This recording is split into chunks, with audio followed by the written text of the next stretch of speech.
Syria को Israel से दुश्मनी की भारी कीमत चुकानी पड़ रही है। कमांडर जुलानी, एर्दोआन और ईरान को भी दुश्मनी बहुत महंगी पड़ने लगी है।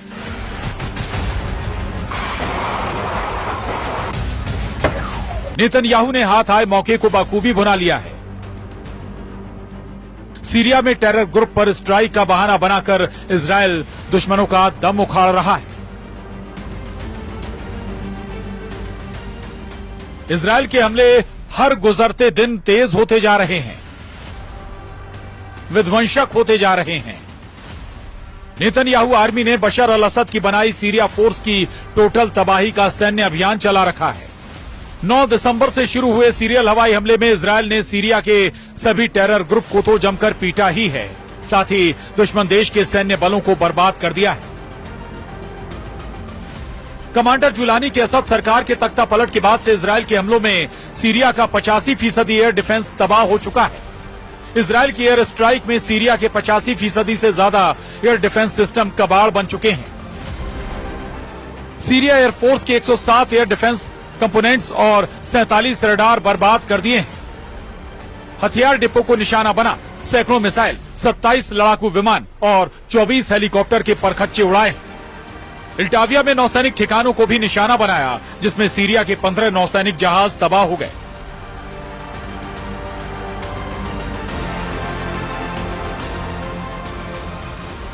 हमलों में इजरायल ने 1800 से ज्यादा हथियारों का इस्तेमाल किया। इजरायल ने सीरिया में अब तक कुल 480 ठिकानों पर बमबारी की है।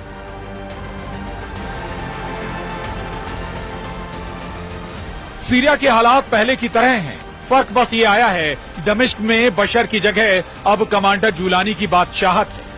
इजरायल के भीषण हमले के बीच कमांडर जुलानी ने सीरिया में गोलीबारी कर जश्न मनाने से अपने लड़ाकों को रोका है। हालांकि जुलानी को अंदाजा नहीं है कि नेतन्याहू का अगला टारगेट क्या है। एक तरफ कमांडर जुलानी फौजी लिबास उतारकर सीरिया की सत्ता संभालने के सब्जबाग सजा रहे हैं, दूसरी तरफ नेतन्याहू के वॉर प्लान ने ईरान को थर्रा दिया है।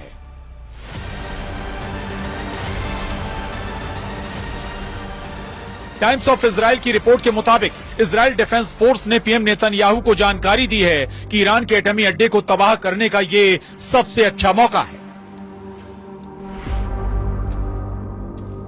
रिपोर्ट में दावा किया गया है कि आईडीएफ ने जंगी जेटों से ईरान के एटमी ठिकानों पर हमले की तैयारी भी शुरू कर दी है। ईरान के एटमी साइट को निशाना बनाने की कई वजहें आईडीएफ की तरफ से गिनाई गई हैं।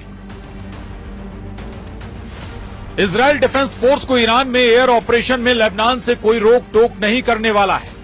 सीरिया की एयर पावर को खत्म करके इजरायल को दूसरा सेफ रूट ईरान को दहलाने का मिल चुका है। हिजबुल्ला, हमास और हूथी विद्रोहियों का गिरा हुआ मनोबल इजरायल के लिए हमले का बेहतरीन मौका बन गया।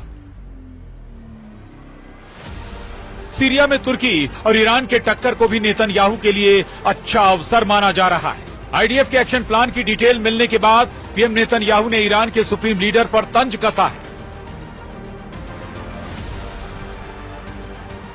सीरिया में ईरान समर्थक बशर की हार को नेतन्याहू ने ईरान की शर्मनाक हार बताया है।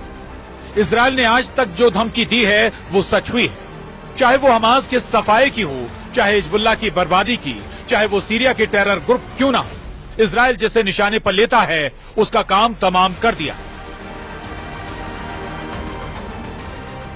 ईरान तो इजरायल का दुश्मन नंबर 1। तमाम फसाद की जड़ को नेतन्याहू उखाड़ फेंकने के लिए तैयार है। अगर ईरान के एटमी साइट को इजरायल दहलाएगा तो टॉप पर जो न्यूक्लियर अड्डा है वो है नतांज, जहां ईरान अंधाधुंध यूरेनियम संवर्धन में जुटा है। पश्चिमी मीडिया में दावा किया जाता है कि ईरान के पास 8 से 10 परमाणु बम बनाने के लिए यूरेनियम का भंडार है, लेकिन हाल ही में हुए परमाणु समझौते के बाद ईरान ने यूरेनियम के भंडार को 98% तक कम करने की हामी भरी है।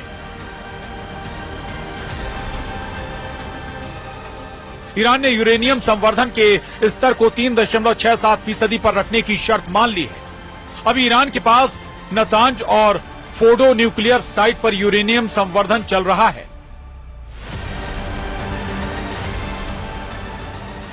एटम बम के लिए दूसरी सबसे अहम चीज है सेंट्रीफ्यूज।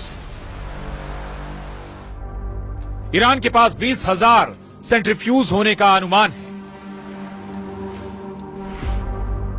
नई डील के बाद ईरान को फोर्डो प्लांट पर किसी तरह के यूरेनियम संवर्धन से रोक दिया गया है, लेकिन खामेनेई के नतांज न्यूक्लियर साइट पर एटमी प्रोग्राम धड़ल्ले से चल रहा है, जिसे तबाह करने के बाद ही इजरायल शांति से बैठ सकेगा।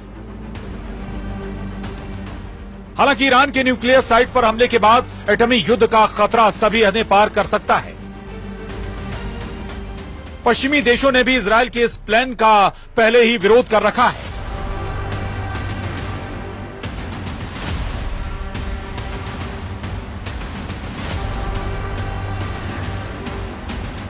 अमेरिका ने भी ईरान के परमाणु ठिकानों पर हमले से इजरायल को बचने की नसीहत दी है,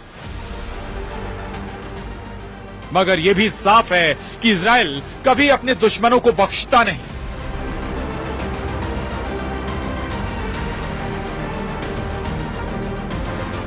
ईरान समर्थक फाइटर ग्रुप की बर्बादी इसका प्रमाण है।